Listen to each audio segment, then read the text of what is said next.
dan bukan dari garis lurus aja ya, maksudnya ya gitu-gitu aja enggak, tapi lu bisa cari banyak hal di Jakarta ya, seperti yang gue bilang awal kan, relasi gitu. Suatu waktu kalau lu balik lagi ke kota lu punya relasi udah cukup banyak dan itu bisa ngebantu lu.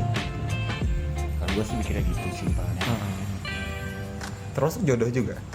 Kalau jodoh saya dari kuliah. Oh, dari kuliah. Oh, jadi yang di Jakarta nggak ada? Tidak ada. Sampingan? Tidak Tidak ada ya, sampingan tidak ada. Saya tidak suka begitu karena Allah tidak suka. Iya. Tapi ketika awal merantau pasti tergoda kan, Pak? Ya namanya mau lelaki lah. Oh iya. Dulu kalau deket-deket iya, tapi kalau tetap komitmen ya Tidak. komitmen dulu dia. Iya. Sama kayak kita kerja lah. Kerja itu capek, semua kerja capek. Jadi coba lu mau kerja apa aja deh, mau yang lu hobi, lu suka, lu apain, kerja tetap aja kerja mah capek. Betul. Iya kan? Tapi kalau lu udah komitmen sama target lu atau sama hidup lu, beda komit lu pengen sukses, ya udah mau capek gimana aja pasti lu lakonin ya. Hajar aja. Hajar terus. Meskipun nggak digaji. Meskipun saya pernah tidak digaji. Wah. Cerita menarik ini. Nah, berarti abis dari ketika lo pertama kali ke Jakarta, lo cari yang sesuai dengan pengalaman lo sebelumnya pas kuliah di hukum pidana. Iya, dulu kan memang ya gue nggak bisa mungkiri juga sih ya, hampir mungkin semua yang baru lulus ya, fresh graduate pasti pikirnya idealis. Pasti. Gue juga dulu gitu. Ya idealisnya kan, kenapa gue bisa bilang idealis? Apa yang lu kuliah lu pasti pengen kerjanya sesuai dengan ini lo kan, sesuai dengan jurusan lo kan. Misalkan lu IT, lu pengen komputer dan segala macam lah. Gue juga hukum, gue nggak mungkin dong jadi sales, gue pengennya jadi pengacara. Pasti, iya kan. Nah tapi ketika berjalannya waktu, pasti lu bakal pikiran idealis lu tuh bakal berubah jadi pikirannya realistis. Oke. Ya kan? Karena apa? Ya karena memang itu tadi, karena memang kita harus cari banyak peluang, entah itu peluang di mana. Ya, kita tahu sendiri lah sekarang kerja susah, tapi jangan sembarangan juga pilih kerja. Artinya memang hobi lu apa lu suka dengan kerjaan lu ya itu lakukan aja. Kayak gue dulu idealisnya gue jadi pengacara. Akhirnya pertama ya door to door tadi dapat law firm. Kemudian di sana ternyata saya tidak digaji. Tapi saya gue berpikir positif gitu ya. Gue berpikir positif. Ya, untuk saat ini memang gue belum digaji. Tapi apa yang bisa gue dapat? Ilmu pertama, pengalaman. Dan yang paling utama sih ya gue dapat ilmu sih kalau dari gue sendiri ya. Gue ngambil positifnya, ilmu yang berharga itu bisa gue bawa kemana-mana. Sampai pada akhirnya gue sekarang ada di salah satu provider terbesar Di Indonesia. Walaupun provider sekarang ini bagus terus. Sinyalnya bagus. Jadi kalau Telkomsel mendengarkan ini nomor 1. Oh, kalau misalkan Telkomsel nih, pakai Telkomsel teman-teman perantau nih sekarang nih, walaupun harganya rada mahal, tapi kalau dengar pakai Telkomsel itu jernih. Tidak ada putus-putus. Kecuali kalau Anda pakai yang biru, saya tidak tahu. Kalau yang biru tidak tahu, kuota banyak tapi tidak bisa digunakan. Jadi intinya kalau dari gue simpulin nih ya, misalnya kalau ketika lo ngerantau, ketika tujuan tuh bukan duit berarti di awal. Iya. Itu ada ngena nggak sih menurut gue kayak gitu? Enggak sih. Enggak. Kalau menurut gue, ya ibaratnya lu nabung deh, Ge. Oke. Lu nabung, lu fresh graduate, lu cuma dapet teori-teori dari dosen lu, kemudian lu aplikasikan, ternyata di lapangan itu berbeda jauh. Jadi yang ada di pikiran gue pada saat itu memang ilmu di lapangan sama orang yang sudah experience di situ, sudah pengalaman di situ. Nah ilmu itu yang gue ambil. Ya ketika misalkan sama aja deh, kayak lu baru belajar jalan atau ngerangkak, lu ngeliat dunia luar udah beda banget, lu pengen explore semuanya ya kan. Tapi ya kalau misalkan lu nggak tahu, ternyata di depan lu ada rintangan, ada apalah, ada susah, lu juga nggak tahu kan harus ngapain. Nah itulah kalau gue sih mikirnya gitu. Gue mikirnya gue cari ilmunya, gue tabung, gue tabung ilmunya, suatu saat pasti akan kepake. Nah dari ilmu yang sudah gue dapat di law firm, gue pakai lah di sekarang ini. Akhirnya gue digaji gak lumayan gede juga sih, tapi ya lumayan, alhamdulillah lah. Daripada nggak digaji. Daripada tidak digaji. Tapi dihargain kita lah. Gitu. Dihargain, tapi kita kan bisa bertahan hidup gitu kan. Walaupun berkecukupan. Tapi jangan pasrah wahai anak muda. Udah kayak tua banget. Hampir menyentuh 30 kan belum, Bi. Kita belum. Belum 30. Belum ya, 20-an. 20-an tuh menuju 30, dikit lagi. 3 tahun lagi. Ya itu sih kalau gue balik lagi ya, kalau gue kembali lagi ya, kalau gue sih berpikir ilmu sih yang paling penting. Ilmu kita di lapangan ya, itu yang paling penting. Jadi ya kalau misalkan dibilang sekarang gue realistisnya adalah gue kerja dapat duit untuk makan, itu realistis. Kalau dulu gue belum punya bekal apa-apa, gue mau makan ya masih inilah, tidak wajar lah. Jadi lebih puas aja sekarang. Nah, kalau lu bayangin deh kalau misalkan lu kerja tapi lu nggak bisa apa-apa tapi lu digaji, mungkin menurut gue itu beruntung banget. Lu nggak bisa apa-apa, lu kerja tapi digaji, beruntung banget ya. Iya, beruntung banget. Itu mah gabut namanya. Iya, tapi kan ilmu lu kan sayang nggak dipakai. Iya, betul. Itu yang harus kita tingkatkan. Ketika lu ngerasa ilmu lu cukup, dengan pasti orang juga bakal ngapresiasinya mungkin dengan gaji pertama ya, jabatan atau apa, itu bisa dan itu yang gue harapin sekarang. Oke. Lo ngerasa homesick gak sih? Homesick sih karena gue sering rantau kali ya, jadi gak juga sih, biasa aja, udah nikmatin aja hidup itu, enjoy. Tapi sering nelpon gitu misalnya? Ya nelpon orang tua wajar lah, minta doa atau minta apa, minta izin gitu. Minta izin kalau mau ada apa supaya dilancarkan aja sih gue. Tapi ya kalau nelpon juga Sabtu Minggu. Itu juga kalau saya bangun. Kalau tidak bangun saya tidak nelpon. Jadi kalau si Upi ini, jadi gue dulu sama Upi setelah lulus SMA pengen banget masuk Unpad ya. Wah, Unpad kamu luar biasa, saya 7 kali tidak diterima sampai bikin KTP sementara. Unpad dulu kita berdua sama Febri dulu Unpad juga pengen. Oh iya, Febri Unpad juga. Sekarang sudah jadi polisi Jati. Ditembak di tempat. Tapi dia tidak masuk 86. Kasihan. Karena teman kita satu lagi ada Agung Kurnia Putra. Masuk. Itu dia masuk 86. Oh, dia masuk 86. Masuk 86, ada tuh videonya. Tapi Febri tidak ada. Febri bodoh. Tidak terkenal. Siapa itu Febri? Cuman Kanit Reskrim saja. Oh iya, lu kan sempat cerita sama gue, lu pengen masuk polisi juga ya? Oh iya. Kenapa sih jadi pengen masuk polisi? Ya, balik lagi sih deh, duit. Susah banget, kayaknya polisi enak banget tuh duit. Ya karena tuntutan semakin kita naik umur, semakin umur bertambah tuntutan berarti otomatis semakin banyak dong. Ya itu wajar sih. Kemarin sempat berpikiran ikut apa tuh yang polisi jalur sarjana. Berpikiran itu juga karena ya gue pikirnya realistis. Gue pengen kalau gue nanti udah nikah, gue pengen bahagiain keluarga kecil gue gitu. Ibu-ibu PKK. Ibu-ibu PKK. Ibu-ibu apa, Dharma Wanita ya? Dharma Wanita, iya. Betul. Apa itu? Saya tidak tahu. Tapi ya itu sih, kemarin sempat berpikiran jadi polisi, tapi ya itu badan saya kurus.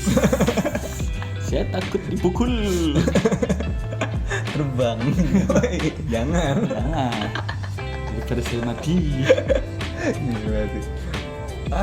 Menurut gue ya kalau contoh kayak ini kayak terserah lu sih sebenarnya kalau yang ngedengerin ya ini lu pengen niru jadi perantau itu gimana, dan mungkin ada cara-caranya sendiri kayak misalnya lu ngerantau mungkin ada yang tanpa modal mungkin.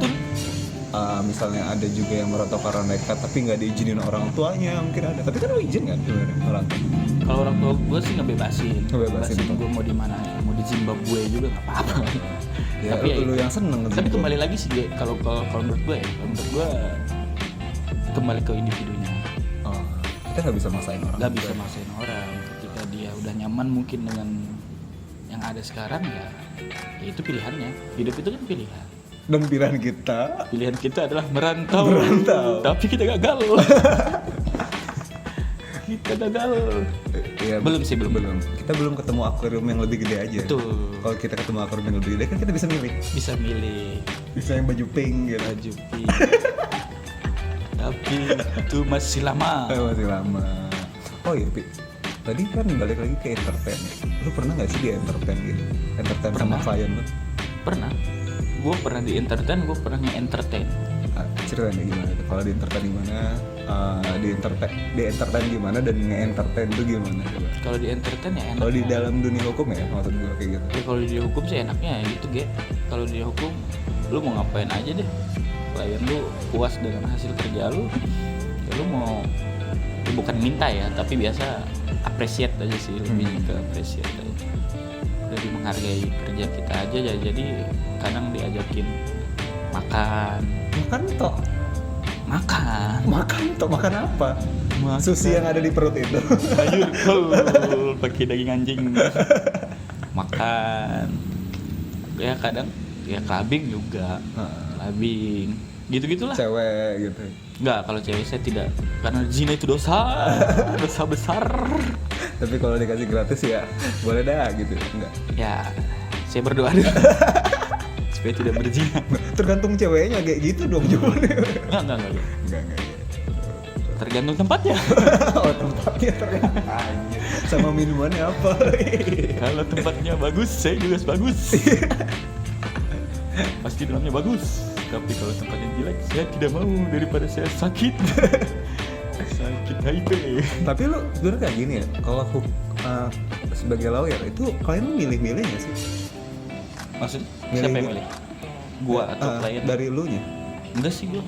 Kebanyakan orang yang kontak ke lu gitu atau gimana sih? Kebanyakan sih iya, orang ngontak ke gua.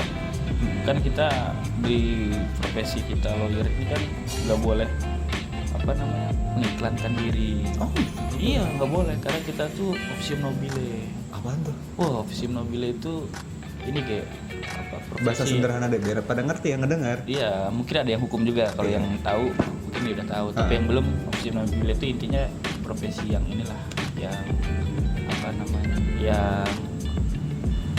yang keren lah. Bukan keren ya, maksudnya ini ya profesi yang aduh, saya juga lupa tuh apa ya. Waduh, gimana sih? Ngeblank anjing. Buka skrip dulu. Officium nobile. Opsium nobile itu jadi kayak gimana ya? Kayak jenis Profesi yang ini ya. jenis kayak apa sih? Enggak dia Gak boleh ngiklan kan? Iya, Kalau kayak caleg-caleg ngiklan kan bekas hukum itu kan iklan juga. Gimana? Tapi beda. profesi yang terhormat. Oh, profesi yang terhormat. Iya, officium nobile itu profesi yang terhormat. Jadi ya karena kita profesi yang terhormat, kita tidak boleh mengiklankan karena itu merendahkan harga diri kita sebagai profesi yang terhormat. Meskipun pasang pelang di depan kantor. Kalau pasang pelang kan beda. Oh, itu bukan Itu ini. kan market law firm. Oh, beda Artinya, lagi. Iya. Itu kan cuma representatif doang. Tapi kalau secara personal itu nggak boleh. Misalnya kita masang baliho gitu. Wow, Percayakan kasus Anda kepada saya. Tidak. Akan saya hancurkan kasusnya misalnya kayak gitu. Nggak boleh. Saya kan kasus Anda kepada saya asal Anda banyak uang. Iya. Kalau tidak banyak uang saya ribet. Tidak usah. Tidak usah. Tapi enggak sih, guys. Kalau ya pada umumnya sih lawyer emang ada kode etiknya juga. Mungkin dokter juga ada. Mungkin semua juga ada kode etiknya.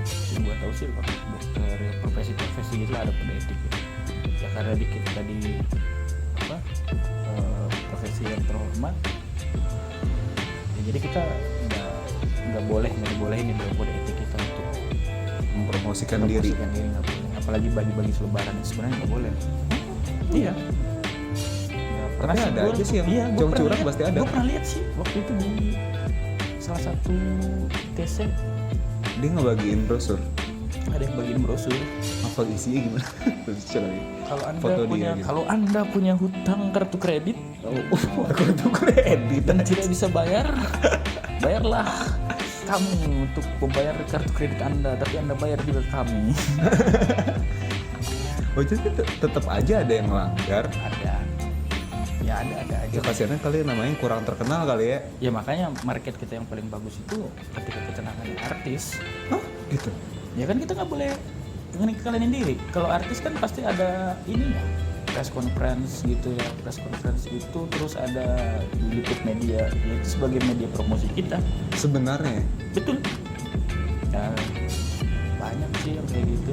Tapi itu nggak salah nggak juga, karena memang mau gimana lagi kita bela profesi artis, public figure gitu. karena kebutuhan sih. Kebutuhan. Ya, dengan itu juga nama kita juga nanjak kan. Oh si A, si Upi udah pernah ini nanganin artis. Gitu kan. Jadi orang otomatis ketika misal kasus lu berhasil lu menangin itu Nama lu bakal paham. naik lagi. Tapi kalau lu nggak ke expose, lu mau nanganin kasus apa aja juga, ya tetap aja siapa lu gitu kan. Bayarnya dikit nggak sih pengacara artis gitu biasanya? Setahu gue ya, tapi nggak tahu ya. Ada yang pernah bilang, ada teman gue pernah nanganin salah satu artis juga. Ya akhirnya gini kayak apa? Ya karena tadi kita nggak boleh promosikan diri, akhirnya dia minta bayarannya diturunin, tapi dia nge-branding. Oh. Ngerti nggak sih? Jadi ngerti. Kayak ya udah nggak apa-apa bayarnya sekian gitu. Kayak ada diskon aja gitu ya. Iya kasih diskon, tapi kan diskonnya promote dia kan. Jadi setiap kali ada kasus misalnya dia diwawancara sama televisi disebutin namanya. Ya pasti kan dia. Sama pengacara. Enggak. Pasti. Iya pengacara saya, misalkan si Lutfi nih pengacara saya, ketika dia ditanyain di interview atau di apa, pasti kan dia bilang, kok ngomong aja sama pengacara saya. Pasti wartawan itu pasti datang ke kantor kita. Oh gitu. Iya dong. Karena kita udah dikasih kuasa kan sama artis itu. Ya jadi gitu lah. Makanya setahu gue sih gitu. Tapi ada juga yang bilang normal sama aja. Ya simbiosis mutualisme lah ya, sama-sama menguntungkan. Sama-sama menguntungkan. Tapi potongan bayaran dipotong. Ya ada Nggak yang full. kayak gitu, ada yang full, Oh deh. ada yang full juga. Itu kaya sekali artisnya. Kaya sekali. Apalagi cerai itu, oh jangan cerai deh, cerai habis-habisin duit. Oh benar, Kok cerai habis-habisin duit siapanya? duit kliennya. Berarti enak dong. Ya enggak sih sebenarnya, gue juga sering. Bahkan kalau gue dibilang lebih sering gue nanganin kasus cerai daripada pidana. Kenapa? Ya karena cerai, kalau pidana itu kadang kita ada rasa kemanusiaan juga gitu. Kan gak semua orang yang, ya rata-rata ya, bukan gak semua orang, rata-rata orang yang kena kasus pidana itu ya menengah ke bawah lah gitu. Atau ke bawah lah. Itu kan kasihan juga ngeliat anak istri segala macam gitu. Itu juga nggak tega dong untuk ngasih. Tuh. Tapi ya namanya kita profesi, kita harus profesional juga. Ada nggak sih yang pernah nunggak bayar lu? Nunggak sih nggak pernah.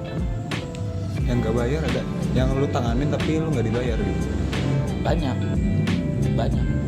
Contoh di satu. Di kantor gue dulu ada kasus pidana. Ya itu tadi gue bilang apa ya? Dia menengah ke bawah karena kondisi ekonomi yang nggak memungkinkan ya, jadi kita bantu. Kasusnya apa tuh? Kasusnya waktu itu apa ya? Kok gue lupa ya. Udah 2 tahun 3 tahun yang lalu sih. Nyolong motor. Enggak nyolong. Oh nipu. Oh penipuan. Nipu. Bener-bener nipu dia tuh. Menggelapkan sih, penipuan kan nggak bisa berdiri sendiri, jadi penipuan menggelapkan. Jatuhnya ke penggelapan sih kalau kemarin. Sama perusahaan gitu. Ya sama orang juga. Sama orang. Nipunya ya gitu, nipu MLM. Ya Gitu. Seriusan. ya kan MLM kan banyak sekarang. Maksudnya kan ada yang gue juga nggak ngerti sih, ada dominan gitu lah. Berarti Mungkin karena kalau gue sih lihatnya MLM itu kan secara dari orang dia. Iya, ke bawah. Ke bawah. Supaya bisa Mungkin dia juga ketipu korban juga. Akhirnya dia nipu orang. orang ikut-ikutan. Aduh, Ya itu aja. manusia hilap terus. Hilap terus. Tobat kamu tobat. Makanya nih lucu ya. Jarang sih gue nemuin pengacara itu kayak Islam banget. Ada nggak sih pengacara? Ada banyak bahkan. Tapi tetap nipu juga kerjanya. Enggak. Enggak juga. Pengacara yang benar-benar lurus juga ada. Ada. Yang benar-benar jahat ada. Pengacara yang bener-bener lurus itu laku nggak sih? Laku. Laku. Tapi tidak kaya. Orang jahat pasti kaya. Orang yang jahat pasti kaya gitu ya. Kalau yang baik-baik aja itu nggak kaya. Berarti standar aja. Standar, nggak kaya sih, standar ada aja. Berkecukupan. Berarti lu termasuk golongan yang itu. Saya termasuk golongan yang gagal, miskin. Pengen jahat nggak bisa, pengen baik susah gitu ya. Belum gitu. Oh belum ya. Jadi ini menuju untuk baik. Menuju baik. Karena siapa tahu kan niat baik pasti dibalas baik juga. Insya Allah. Waduh. Berarti rokok habis nih rokok. Itu Pi, di situ tuh Pi. Parah. Gak kerasa Pi, 44 menit kita ngomong Berbincang. Betul. ngalur ngidul cerita tentang lawyer yang merantau. Salah satu lawyer yang merantau dan itu temen gue. Soalnya gak tau sih ya, kalau mungkin ada lagi cerita-cerita lawyer yang lainnya. Ya banyak sih kalau lawyer ya kebanyakan ada ya teman kita ya, beberapa teman kita ya. Yang mana nih? Yang itu. Yang mana? Omongin aja. Kita Jangan. tidak bab. Sensor. Kita gibah dia di sini. Jangan digibah. Ya kebanyakan sih bukan teman kita aja. Kebanyakan kalau anaknya kuliah hukum, bapaknya pasti lawyer. Banyak. Oh, saya ingat. Yang laki yang cewek. Yang laki. Oh, yang laki. Oh, saya ingat sekali. Iya. Dari Yang sekelas saya. Oh iya, saya ingat ya Allah. Sekelas. Emang kenapa sih tuh gosipnya kayak gitu? Enggak, maksudnya gue nggak gosip dia sih, maksudnya kebanyakan gue takut. Enggak, kebanyakan kan lawyer itu turun-temurun. Oh, dan termasuk lu juga berarti? Enggak, gue nggak ada garis kelawyeran. Oh, kakak lu? Sama abang gue doang. Maksudnya dari bokap gue bukan. Oh iya, bokap lu bukan. Dan kakak gue juga ngerantau sama. Tapi dia jadi sukses. Itulah inspirasi gue juga kenapa gue pengen ngerantau. Dia bisa, kenapa saya tidak bisa? Bidangnya sama. Bidang sama, buku yang dibaca sama, apa sama, dosen sama, beda. beda. Ilmu sama, cuman yang beda aktor. Yang beda itu cuma satu guys sebenarnya. Rezekinya. Rezekinya beda, bangsat. belum. Atau saat kan bisa terbalik. Bisa terbalik. Saya tambah terbalik. Iya. Ya, gitu sih. Tapi gue punya keyakinan sendiri sih, Ge. Ya dengan gue ngejalanin hidup merantau ya, gak menetap di Medan. Maksudnya nggak menetap ya nama di Banjar gitu kan, tapi habis itu ke Malang, habis itu ke Jakarta, kemana. Gue punya keyakinan sendiri dengan semua jerih payah gue, pahit hidupnya gue waktu gue ngerantau. Ya, gue punya keyakinan suatu saat pasti bakal sukses. Apapun resikonya. Apapun. Ya karena lu dengan lu datang menginjakan kaki di ibu kota aja lu udah menggamblingkan hidup lu gitu kan, menjudikan hidup lu. Iya sih, benar. Iya kan? Jadi apapun dengan perjuangan lu ya, mungkin orang-orang yang ngerantau ya entah ya gue ya. Mungkin ada yang jual tanah lah untuk modal dia atau jual apa orang tuanya gitu kan. Tapi kembali lagi ke individu sih. Kalau lu merasa yakin, Iya, lu pasti bisa gitu ya. Iya. Apapun yang lu kerjain gitu. Iya. Gak cuma jadi lawyer. Tapi yang halal. Tapi yang halal. Tapi yang Kalau di tidak situ nggak halal ya. Kalau tidak halal nanti dimarin MUI. Iya, MUI. Bukan MUI. BPOM. Harus ada sertifikatnya. Oh iya, kalau lawyer ada sertifikatnya gitu nggak sih? Ada lisensi. Lisensi. Itu ada jangka waktu. Ada dong ya. Waktu gua kuliah selama. gue ceritain ya, waktu gua kuliah gue ikut pendidikan khusus profesi advokat. Heeh. Kemudian gue ikut, itu bayarnya juga lumayan. Itu ngapain sih? Belajar Belajar didik jadi lawyer. emang beda sama kuliah hukum biasanya beda? Kan kalau kuliah hukum biasa materi dasar, Oh jadi kalau ini lanjutan berarti? ya bisa dibilang Lanjutan. gitu. Tapi sebenarnya mereka cari untung juga. Sebenarnya Ilmu yang mereka kasih sama saja.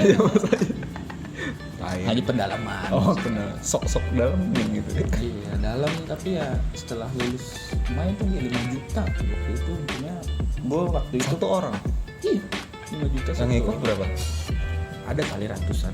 Waduh, lawyer ini memang sedikit cerdas juga ya. Sepi kasus, dia bikin kelas.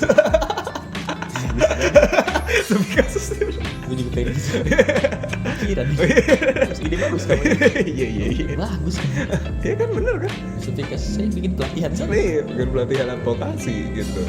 Enggak, tapi ya memang itu sih. Enggak, ini cerita juga sih ya, cerita ngerantau gue. Jadi dulu waktu gue balik lagi waktu gue dulu baru lulus, gue door to door, ya alhamdulillah gue dapet di law firm sambil gak digaji itu kan. Untungnya waktu gue kuliah dulu kan gue ngetur gate tuh, dapet lah duit gate kan nggak seberapa, tapi kalau dikumpulin banyak. Waktu itu gue modal kesini dari hasil ngetur gate itu 2 jutaan lah, kan bayar 5 juta tuh. 2 juta gue nggak digaji waktu waktu kerja di law firm.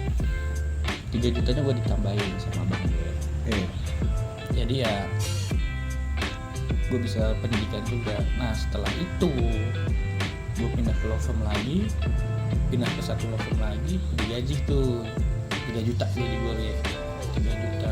Waktu itu setelah lulus pendidikan profesi advokat ada ujiannya, Bayar lagi? ujian bayar lagi 7 juta. Buset, ujian aja bayar? Emang pasti lulus? Enggak, tergantung ujian. Rugi dong, pintar banget, nggak ada job dia bikin ujian. Maafkan aku Pradi. Enggak, tapi memang itu memang udah ada undang-undangnya. Oh ketentuan Kita ada. ada. Ya itu 7 juta, gua gaji 3 juta. Lu bayangin, gua Terus ngumpulin 3 bulan dong. iya untungnya dia, gua selesai itu selesai pendidikan itu bulan apa ya? Maret, April, Mei, Juni. Bulan Juni. Gua Juni. Terus ujiannya itu November. Jadi gue nabung lah di situ gitu. Ya hidup sakit, nabung. Ya gue sih kalau duit gue habisnya cuma rokok ya. Kalau gue sih nggak konsumtif banget orangnya. Rokok pacaran. Enggak, karena pacar saya waktu itu LDR saya kayak. Untung sekali. Coba tidak LDR saya tidak jadi pengacara. Itu jadi target aja. Ya itulah 3 juta gue sakit banget ya. Duit gue habisnya cuma di transport. Ya lu tau lah Jakarta gimana ya. Nggak ada. Habis lu di transport Habis di doang, jalan. udah setengah gaji. Habis di jalan bener. Habis di jalan. Terus apalagi gue ngerokok ya. Rokok lu dulu masih 20.000 aja, lu kaliin aja 30 hari. Iya. Kalau sehari satu minggu udah habis di situ aja. Gue akhirnya sakit tuh sih. Sakit karena tidak merokok. Sakit karena tidak merokok. Saya nggak bisa beli rokok tapi saya minta rokok. Tidak apa-apa. Asal dia ikhlas. Iya. Ya itulah sakit sebulan 1,5 waktu itu. Jadi gaji sisa 1,5 tuh Bersih. iya buat nabung ikut ujian. Anjir. Niat kan udah gue bilang, kalau niat lu memang benar-benar buat sukses, apapun pasti lu lakuin kan. Betul. Nah itulah prosesnya. Sama kayak bikin podcast ini. Kita cuma cari pendengar. Kita coba cari pendengar. Ya mudahan ada yang ngedengerin. Gitu. Ya itu sih. Gua nabung. Belum lagi waktu itu gua tinggal di apartemen. Oh iya. Kita walaupun miskin, walaupun menyisakan 1.500.000, tapi harus sombong. Harus di apartemen. Supaya terlihat profesional. Supaya jangan terlihat kayak orang kosan. Oh anjir. Bukan. Iya. Maksudnya kan walaupun sama sih Iya. isinya. makan itu aja. Ya itu. Gue tinggal di apartemen abang gua. Penyelamat hidup abang lo ya? Wah itu emang abang gua emang the best deh. Satu deh abang gua. Sampai nikah pun gimana caranya gitu? Gimana caranya? Dia Saya harus dulu. tetap nebeng. Harus tetap nebeng dia. Kalau tidak saya tidak bisa hidup. Tapi ya apartemen memang waktu itu punya abang gua, tapi gua bayar maintenance. Di situ kan 12.000 ge. 12.000. Lu bayangin 1.500.000 sudah dikurang 700.000 maintenance. Perjuangan sekali ya. Perjuangan karena hidup tuh perjuangan. Hadapi bukan. Tuhan kan berikan jalan. Ya Allah. Ya itu sih gue, kalau pengalaman gue sih kayak gitu sih. Tapi balik lagi gue punya keyakinan kalau suatu saat gue bisa sukses. Oke. Pasti. Lu tanamkan di dalam mindset lu pasti sukses. Apapun itu harus bisa sih sebenarnya tuh. Yang bilang apa? Ya bisa aja. Pede aja gitu. Jangan minder lah, jangan pesimis. Baru juga kayak gini udah pesimis lu gak bakal sukses. Dan yang kedua nikmati. Jangan nggak dinikmatin. Jangan terbebani, jangan tertekan. Karena kalau kamu tertekan, kamu tidak akan menikmati hidup. Waduh. Kamu pasti terbebani target. Uang. Betul. Ini kayaknya episode ini cukup ya Olivi. Udah hampir sejam. Dan ini gue ngarep banget sebenarnya ada yang nanya-nanya di Instagram. Ntar gue share juga sih deh IG lo. Janganlah. Kan? Ntar gue ada kayak potongan-potongan omongan kita ini. Ntar gue yang unik lah. Ntar gue cari, gue share juga ntar ke lo. Yang supaya bisa jadi promosi gratisan. Iya kayak gitu. Siapa tahu ada yang mau menerima jasa saya. Nah, gimana tuh jasanya sekarang tidak boleh. Tidak boleh. Oh iya lupa. IG-nya ada IG. IG ada sih. Tapi jarang update kayak itu. Enggak apa-apa. Lama banget sumpah. Ayo udah berarti dari zaman gua kuliah kali ya. Zaman gua kuliah tuh. Ayo udah, berarti ntar gua tulisin aja di captionnya ya supaya lu pengen tahu siapa sih Upi ini gitu. Jangan. Dia postingannya Ustadz Hanan Hataki terus gak sih gitu. Tidak. Itu pencitraan.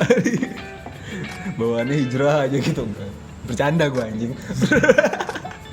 Ya pokoknya itu gue harap sih ada feedback ketika ada gue ini sekarang gue lagi ngewawancarain si temen baik gue nih Upi ini udah baik banget ngeluangin waktunya untuk sharing pribadinya dia selama di Jakarta tuh berapa tahun sih? 4 tahun jalan 5 dan mungkin bagi lo yang merasa termotivasi nih, oh iya gue lawyer nih gitu kan, lo bisa komen di bawah, nanti mungkin bisa dibantu sama Upi juga kali ya. Ya kita sharing aja belajar. Nah, belajar. Sharing is caring gitu. Sharing is caring. Waduh gitu. Ya. Kalau mau pakai jasa saya jangan lupa kontak. Iya. DM. Iya. Pokoknya ntar gue coba bikinin IG story-nya, gue bikinin postingannya, ya mungkin lo bisa lihat sendiri lah. Siapakah sosok Lutfi ini? Gue kayak gitu. Ntar pokoknya gue cantumin semuanya. Itu aja untuk episode. Ntar gue kasih judul apa ya? Lawyer gila gitu banget. Lawyer gila bukan gue aja, banyak. Oh iya. Apa? Ini aja. Yang clickbait. Lawyer 10 juta subscriber. Oh. Enggak sih. Saya tidak tahu YouTube. Oh iya pokoknya. Ya pokoknya ntar adalah captionnya, judulnya gue bikin menarik mungkin. Ntar gue share juga sama Upi. Ya, mungkin kalau yang termotivasi silahkan lakukan. Yeah. Tapi kalau yang tidak, ya itu pilihan. Iya, pilihan mereka gitu ya. Pilihan. Dah, cukup dulu itu kayaknya Pi. Iya, gitu. Terima kasih banyak nih guys. Terima kasih banyak. Gubukin. Waduh, ini gubuk lo bilang. Ya, ini gue lagi ngeteknya di rumah. Itu dulu deh kayaknya. Terima kasih, dadah.